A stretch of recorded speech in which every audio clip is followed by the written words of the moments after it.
বন্ধুরা, আজকে আপনাদের জন্য নিয়ে আসলাম নবম ও দশম শ্রেণীর 2025 সালে কৃষি শিক্ষা বই। তো আপনারা মনোযোগ সহকারে পড়াগুলি দেখেন, তো আপনাদের কমন আসবে ইনশাল্লাহ। তো দেখুন, এখন আমরা পড়ব হলো আপনার চতুর্থ পরিচ্ছেদ, বীজ সংরক্ষণ প্রক্রিয়া। বীজ উৎপাদন থেকেই বীজ সংরক্ষণের শুরু। জমিতে এর বপন বা রোপণের মাধ্যমে বীজ সংরক্ষণ প্রক্রিয়া শেষ। তাহলে দেখা যাচ্ছে বীজ সংরক্ষণ বলতে বীজের উপাদান শুকানো, প্রক্রিয়াজাতকরণ, মান নিয়ন্ত্রণ, বিপণন যাবতীয় কাজ সুষ্ঠুভাবে সম্পূর্ণ করাকেই বোঝায়। বীজ সংরক্ষণের শর্তসমূহ। বীজ উৎপাদন। বীজ শস্য উৎপাদনের জন্য নিম্নোক্ত বিষয়গুলো মনে রাখা দরকার। কেবল বীজের জন্যই ফসলের চাষ করা। নির্বাচিত জমির আশেপাশে জমিতে ওই নির্দিষ্ট বীজ ফসলের জন্য জাতের আবাদ না করা। বীজ উৎপাদনের জন্য নির্ভরযোগ্য প্রতিষ্ঠান থেকে বীজ সংগ্রহ করা। বীজের চারা বৃদ্ধিকালে জমি থেকে ভিন্ন জাতের গাছ তুলে ফেলা।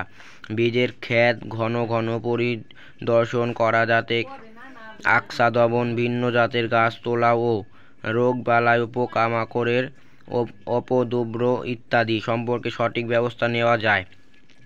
ফসলের পরিপক্কতার দিকে দৃষ্টি রাখা। পরিষ্কার পরিচ্ছন্নভাবে ফসল কাটা, মাড়াই করা ও ঝাড়া।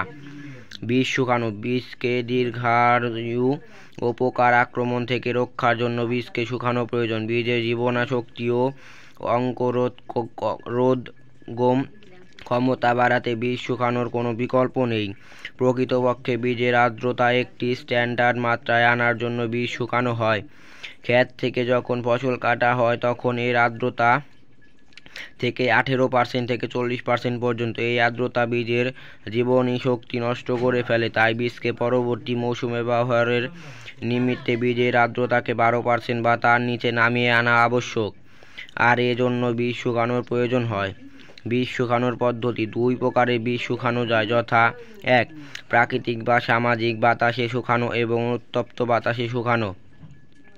বীজের চারিপার্শ্ব বাতাসের আর্দ্রতা যদি বীজের আর্দ্রতা থেকে বেশি হয়, তবে বাতাস থেকে আর্দ্রতা বীজের মধ্যে প্রবেশ করে যতক্ষণ পর্যন্ত না বীজ ও বাতাসের আর্দ্রতা সমান হয়। বীজের আর্দ্রতা প্রয়োজনীয় মাত্রায় রাখতে হলে চারিপার্শ্ব বাতাসকে শুকনো রাখা প্রয়োজন। বীজ শুকানোর সময় নির্ভর করে বীজের আর্দ্রতার মাত্রা, বাতাসের তাপমাত্রা ও আর্দ্রতার মাত্রা, বাতাসের গতি এবং বীজের পরিমাণের ওপর।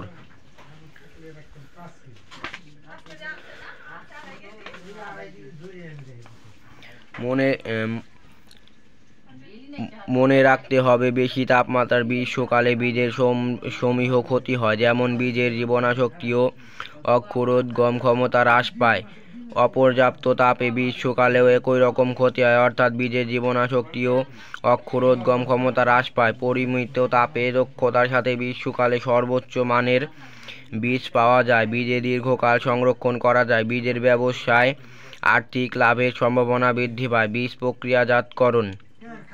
ফসল কাটার পর ফসলের দানাকে বীজে পরিণত করা এবং পরবর্তী বপনের পূর্ব পর্যন্ত বীজের উন্নত মান ও অঙ্কুরোদ্গম ক্ষমতাকে বজায় রাখার জন্য বীজের সর্বপ্রকার পরিচর্যাকে বীজ প্রক্রিয়াজাতকরণ বলে। বীজ শুকিয়ে মান ও আকার অনুযায়ী ভাগ করা এবং সর্বশেষ সংরক্ষণের ব্যবস্থা করা বীজ প্রক্রিয়াজাতকরণে গুরুত্বপূর্ণ কার্যকলাপ। বীজকে সুষ্ঠুভাবে প্রক্রিয়াজাত করলে যে সুফল পাওয়া যায়।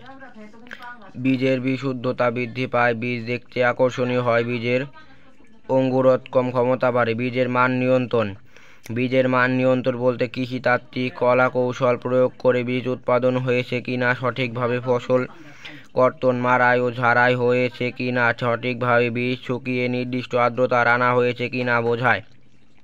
প্রতিটি কাজেই বীজের গুণাগুণ নিয়ন্ত্রণের সুযোগ রয়েছে। বীজের মান নিয়ন্ত্রণের ক্ষেত্রে একটি বীজের নমুনার মধ্যে বিশুদ্ধ বীজ, ঘাসের বীজ, অন্যান্য শস্যের বীজ ও পাথর থেকে এদের মধ্যে বিশুদ্ধ বীজের শতকরা হার বের করাই বীজের বিশুদ্ধতা পরীক্ষা।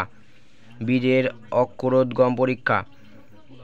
নমুনা বীজের শতকরা কতটা বীজ গজায় তা বের কড়াই বীজের অঙ্কুরোদ্গম পরীক্ষা। যখন বীজের আর্দ্রতা 65 থেকে 60% বা তার উপর হয় তখন অগ্রদূষণই হয়। এর হার শতকরা প্রকাশ পায়। 100টি বীজ গুণে একটি বেলে মাটি পূর্ণ মাটির পাত্রে রেখে পানি দ্বারা ভিজিয়ে রাখতে হবে। প্রতিদিন দেখতে হবে পানি যেন শুকিয়ে না যায়। নির্ধারিত সময় পরে বীজের অঙ্কুরোদ্গম শুরু হবে। যতটি বীজ গজাবে ততটি হবে বীজের অঙ্কুরোদ্গম হার।